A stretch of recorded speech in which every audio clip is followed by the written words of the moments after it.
할렐루야, 존귀하신 하나님의 이름을 찬양합니다. 오늘도 기쁘고 감사한 마음으로 우리 하나님을 예배하기 원합니다. 9월 11일 월요일 아침 예배를 하나님께 드립니다.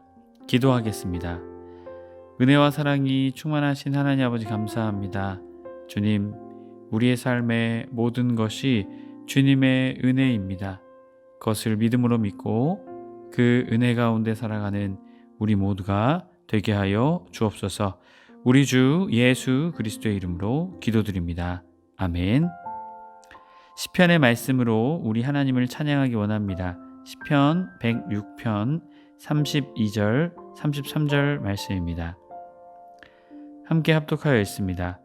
그들이 또 무리바 물에서 여호와를 노하게 하였으므로 그들 때문에 재난이 모세에게 이르렀나니 이는 그들이 그의 뜻을 거역함으로 말미암아 모세가 그의 입술로 망령되이 말하였음이로다. 아멘.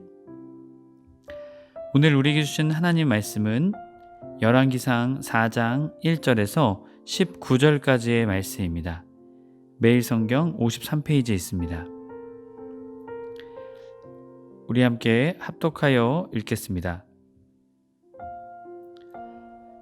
솔로몬 왕이 온 이스라엘의 왕이 되었고 그의 신하들은 이러하니라. 사독의 아들 아사리아의 제사장이요 시사의 아들 엘리호렙과 아히야는 서기관이요 아일루스의 아들 여호사밧은 사관이요 여호야다의 아들 분하야는 군사령관이요 사독과 아비아달은 제사장이요 나단의 아들 아사리아는 지방관장의 두령이요 나단의 아들 사붓은 제사장이니 왕의 벗이요 아이살은 국내 대신이요 압다의 아들 아도니람은 노동감독관이더라.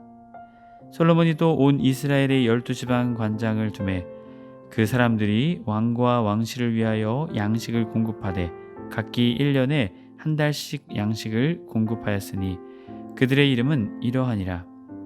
에브라임 산지의 베누리요 마가스와 사알빈과 베세메스와 엘론 베하나는 벤데게리오 아룻봇에는 베네셋이니 소고와 헤벨 온 땅을 그가 주관하였으며 나밧돌 높은 땅 온 지방에는 베나미 나답이니 그는 솔로몬의 딸 다밧을 아내로 삼았으며 다낙과 무깃도와 이스라엘 아래의 사르단가에 있는 베스안 온 땅은 아힐롯의 아들 바하나가 맡았으니 베스안에서부터 아벨 모올라에 이르고 용르암 바깥까지 미쳤으며 길르앗 라못에는 벤게벨이니 그는 길르앗에 있는 문하셋의 아들 야일의 모든 마을을 주관하였고 또 바산 아르곱 땅의 성벽과 높이장 있는 60개의 큰 성읍을 주관하였으며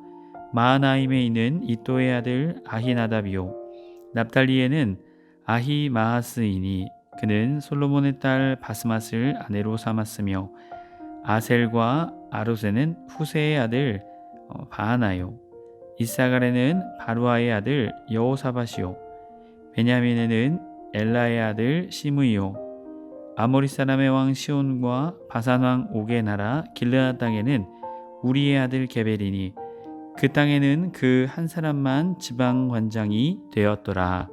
아멘. 할렐루야. 오늘 하루의 첫 시작을 주님께 드리기 위해 이 자리에 나온 해림의 모든 성도님들을 주님의 이름으로 축복합니다. 오늘은 솔로몬의 행정이라는 제목으로 은혜의 말씀 나누고자 합니다. 하나님께서 솔로몬에게 주신 지혜, 그 지혜를 가지고 솔로몬은 주님의 나라 신정 왕국을 다스려 나갑니다. 이 왕국을 체계와 행정 조직을 세워 든든하게 세워 나가게 됩니다. 오늘 말씀은 1장부터 11장까지 진행되는 솔로몬 중심의 말씀을 우리에게 전해주고 있습니다. 이 4장의 말씀은 즉위 과정 그리고 최전성기의 이야기를 통해 오늘 본장 솔로몬이 하나님께 지혜를 얻고 부와 명예 그것을 약속 받았다라는 것을 우리에게 말해주죠. 또한 성전 왕궁 건축을 임하게 되는 그 말씀도 이어져서 나오게 됩니다. 특별히 이 4장의 말씀은 행정 조직이 체계를 잡히고 그 조직이 세워짐을 우리에게 보여주고 있죠. 특별히 중앙 그리고 지방의 행정 체계가 올바로 잡히게 되었음을 우리에게 보여줍니다. 1절 솔로몬 왕이 온 이스라엘 왕이 되었고, 자 이제 왕이 되어서 행정 조직을 개편하게 됩니다. 특별히 솔로몬이 거느린 고관들의 명단을 설명해 주고 있죠. 이 고관들의 이름을 보게 되면 가장 첫 번째로 등장하는 것이 무엇일까요? 사독의 아들 아사리야는 제사장이요. 자, 모든 신하들 중에서 누가 먼저 등장합니까? 제사장이 먼저 등장한다는 것이죠. 솔로몬 통치의 핵심 인물들을 여기에 열거하고 있는데요. 제사장이 가장 먼저 언급되는 것은 이 나라가 누구의 나라임을 고백하는 것일까요? 하나님의 나라, 신정왕국, 하나님이 통치하시는 나라임을 고백하고 있는 것입니다. 하나님이 솔로몬에게 지혜를 주심으로 진정 참된 왕국이 세워지고 있는 것이죠. 앞선 다윗의 시대에 보게 되면 제사장보다 군장, 군대의 장관, 총책임자가 먼저 등장함을 우리는 보게 됩니다. 그렇지만 오늘 이제 솔로몬 시대가 되어서는 제사장이 먼저 등장하고 있다는 것이죠. 하나님을 향한 첫 번째 발걸음, 그것이 바로 제사장의 직분이었다는 것입니다. 해림의 성도 여러분, 우리의 삶의 첫 번째가 무엇이 되어야 할까요? 하나님과의 관계인 줄 믿습니다. 오늘 이 아침의 예배, 말씀, 기도, 찬양, 이 모든 것은 우리의 삶을 하나님께로 고백하며 하나님께로 이끄는 놀라운 은혜의 통로인 줄 믿습니다. 우리의 삶의 첫 번째가 주님을 향한 기도와 말씀과 찬양, 하나님과의 관계가 되는 저와 여러분의 삶이 될 때 진정 주님이 다스리시는 신정 왕국처럼 하나님이 우리의 삶의 주인 되시고 왕 되셔서 다스리는 우리의 삶, 은혜의 삶이 되게 될 줄 믿습니다. 그 믿음의 삶 살아내시길 주님의 이름으로 축복합니다. 또한 이어지는 직분을 또한 보게 되면 서기관이 나오죠. 그리고 사관이 등장합니다. 이제 시대가 바뀌었음을 말합니다. 왕의 칙령, 공식적인 기록, 사관도 일상의 기록을 하는 것이죠. 이제 나라의 체계가 완전히 바뀌었음을 보여주고 있습니다. 이제 드디어 등장하는 것이 무엇입니까? 여호야다의 아들 분하야는 군사령관이요 라고 등장하죠. 그리고 사독과 아비아달은 제사장이요 라고 말합니다. 이제 드디어 군사령관이 등장하게 되죠. 이제 다윗의 나라에서 솔로몬의 통치로 넘어와서는 중앙 집권적인 통치가 더욱더 강해지게 되는 것이죠. 이 왕국이 반석 위에 서게 되며 효율적인 통치와 태평성대가 열어지게 된 것입니다. 다윗의 시대는 주변국과의 여러 가지 전쟁들이 있었죠. 또한 사울의 때에는 지파를 강화하고 왕국의 기틀을 마련합니다. 이제 솔로몬의 때가 되어서는 그 꽃을 피우는 것이죠. 참으로 놀랍지 않습니까? 그런데 이 모든 것이 어떻게 되었을까요? 하나님의 은혜로 되었다라는 것이죠. 제사장이 먼저 등장하고 있는 이 모습, 이것을 통해 하나님을 첫 번째로 모시고 하나님을 우리의 인생의 첫 번째로 모시고 살아갈 때 우리에게 하나님은 놀라운 하나님의 계획과 약속을 이루시는 분이심을 우리에게 말해주고 있는 것입니다. 또한 이어지는 제사장에서 아비아달이 나오죠. 아비아달은 아도니아의 반역에 참여했었지만 여기서 그를 아마 존중하기 위해서 이렇게 기록되어졌을 것이다라고 보고 있습니다. 이어지는 왕의 벗. 앞선 다윗의 벗은 누구였습니까? 후세와 아히도벨이었죠. 그런데 여기서도 솔로몬의 왕의 벗으로 사붓은 등장하게 됩니다. 또 이어지는 국내 대신, 그리고 특별히 우리가 보게 되는 노동감독관 아도니람을 보게 되죠. 바로 이제 공적 건축을 위해 모집된 직책인 것이죠. 부역과 노역을 관장하는 사람의 직책입니다. 이것을 통해서 우리는 이제 솔로몬의 발걸음은 성전 건축, 왕궁 건축으로 향하게 됨을 우리는 보게 됩니다. 특별히 이 고관들의 명단을 통해서 우리가 깨닫게 되는 것은 이제 군 중심이 아닌 하나님 중심의 신정 왕국의 체계가 솔로몬의 때에 이뤄서 비로소 온전히 세워지게 되었다라는 것이죠. 그렇게 우리의 삶도 하나님을 향한 관계, 또한 하나님과 연결되는 그 연결점, 말씀과 찬양과 기도를 우리의 삶의 가장 첫 번째 중심에 두고 살아가는 저와 여러분의 삶이 되길 주님의 이름으로 간절히 축복합니다. 솔로몬은 이렇게 중앙을 이렇게 하나님을 향한 중심으로 세우게 되죠. 이어지는 7절부터 마지막 19절까지의 말씀은 12지방관을 두게 됩니다. 12지방관을 세워서 12달이죠. 한 달씩 한 달씩 이 지방이 중앙을 뒷받침하고 섬길 수 있도록 그렇게 행정체계를 조직하게 됩니다. 또한 왜 이렇게 관장들을 두게 되었을까요? 세금을 원활하게 징수하기 위함이었습니다.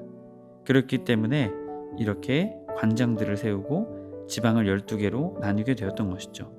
특별히 과거의 12지파의 경계를 구애받지 않고 지역의 특성과 경제적인 사정, 또 새롭게 이런 것들을 정하게 된 것이었습니다. 순번에 따라 1년에 한 번씩 왕실에 물자를 바치고 하게 되는 것이죠. 자, 이것을 통해서 이스라엘의 왕정 체계가 원활하게 세워지고 있음을 보게 되죠. 참으로 놀랍죠. 결국 이 예루살렘 중심으로 한 왕권 강화, 하나님께서는 솔로몬에게 지혜를 주셔서 이스라엘 이 나라를 왕권을 강화하도록 하셨습니다. 하나님 중심의 왕권, 하나님 중심의 나라로 세우게 되었던 것이죠. 이를 통해 하나님은 하나님의 약속을 이루어 주셨죠. 또한 솔로몬도 하나님의 약속을 자신의 아버지가 했던 그 약속을 신실하게 이루어 나가게 됩니다. 그러자 하나님께서는 전무후무한 태평성대를 이스라엘에게 허락해 주시죠. 자, 이것을 통해서 또 보게 되면 중간중간 보게 되면요, 이 11절과 15절에 보게 되면 정략결혼 관계가 등장합니다. 이 솔로몬이 많이 행했던 이 정치적인 전략이었죠. 그런데 한편으로는 이것이 오히려 이 솔로몬을 올무에 빠지게 합니다. 이것을 통해서 우리가 깨닫게 되는 것은 하나님이 주신 지혜로 우리가 그것을 행하지만 우리 안에는, 우리의 삶에는 이러한 연약함의 모습들이 있다라는 것이죠. 우리를 넘어뜨리고 우리를 무너뜨리게 하는 이러한 부분들이 있다라는 것입니다. 그렇기에 이 정략결혼, 이것이 우리의 삶의 중심이 되어서는 안 되겠죠. 하나님이 우리의 삶의 중심 되실 때 이러한 연약함들은 하나님께서 이 연약함을 보호하시겠죠. 하지만 만약에 우리가 하나님을 의지하지 않고 잘못된 것들만 의지하게 된다면 결국 이것을 통해 우리는 타락하게 된다는 것을 분명하게 보여주고 있습니다. 결국 이것을 통해서 중앙과 지방이 하나 되어 이스라엘이 든든하게 이어지게 됩니다. 하나님의 성도 여러분, 우리는 기억해야 될 줄 믿습니다. 하나님이 주신 지혜로 우리의 모든 공동체 조직은 체계적으로 조직되어야 합니다. 그리고 적재적소적시에 사람들이 배분되어져서 이것이 신약시대에 와서는 그리스도의 몸을 이루게 되죠. 교회가 그런 것입니다. 협력하고 협심하여서 한 몸이 이루어 건강한 공동체를 세워나가듯 솔로몬도 하나님이 주신 지혜로 그러한 행정체계와 공동체를 세웠습니다. 우리가 살아가는 우리의 삶도 조직과 체계가 필요하겠죠. 또한 우리가 속해 있는 교회 공동체, 속회 공동체도 마찬가지입니다. 모든 것을 다 한 사람이 다 할 수 없습니다. 서로 그 일들을 나누어서 주님이 기뻐하시는 사랑의 공동체, 몸된 공동체를 믿음으로 세워나가시는 저와 여러분의 삶이 될 때 우리는 하나님 중심의 삶을 통해 우리의 삶의 체계와 조직이 갖춰지고 그 조직과 체계를 통해 하나님을 기쁘시게 하는 우리의 삶이 되게 될 줄 믿습니다. 그러한 믿음의 삶 살아내시길 주님의 이름으로 간절히 축복합니다. 기도하겠습니다. 은혜와 사랑이 풍성하신 하나님 아버지 감사합니다. 주님, 솔로몬이 중앙과 지방의 행정 조직을 견고히 세웠습니다. 이러한 것은 솔로몬이 지혜가 있었기 때문입니다. 그 지혜는 하나님께로부터 온 것이었습니다. 주님, 우리도 우리의 삶의 지혜가 어디에 있겠습니까? 또 우리 공동체의 지혜가 어디에 있겠습니까? 오직 하나님께 있습니다. 하나님, 우리에게 지혜를 주시고 우리의 삶, 또 우리가 속한 가정, 또한 속회, 교회 공동체가 조직과 체계를 잘 갖추어 주님께 영광 올려드리며 주님께 기쁨이 되는 거룩한 공동체, 또한 그리스도가 머리 대신 거룩한 육신이 되어 서로 합력하며 조화를 이루며 살아가는 우리의 삶과 우리의 공동체가 될 수 있도록 주님 은혜 베풀어 주옵소서. 우리 구주 예수 그리스도의 이름으로 기도드립니다. 아멘. 주기도문으로 마치고 자유롭게 기도하겠습니다. 하늘에 계신 우리 아버지여, 이름이 거룩히 여김을 받으시오며 나라의 임하옵시며 뜻이 하늘에서 이룬 것 같이 땅에서도 이루어지이다. 오늘날 우리에게 용할 양식을 주옵시고 우리가 우리에게 죄 지은 자를 사하여 준 것 같이 우리의 죄를 사하여 주옵시고 우리를 시험에 들게 하지 마옵시고 다만 악에서 구하옵소서. 나라와 권세와 영광이 아버지께 영원히 쌓옵나이다. 아멘.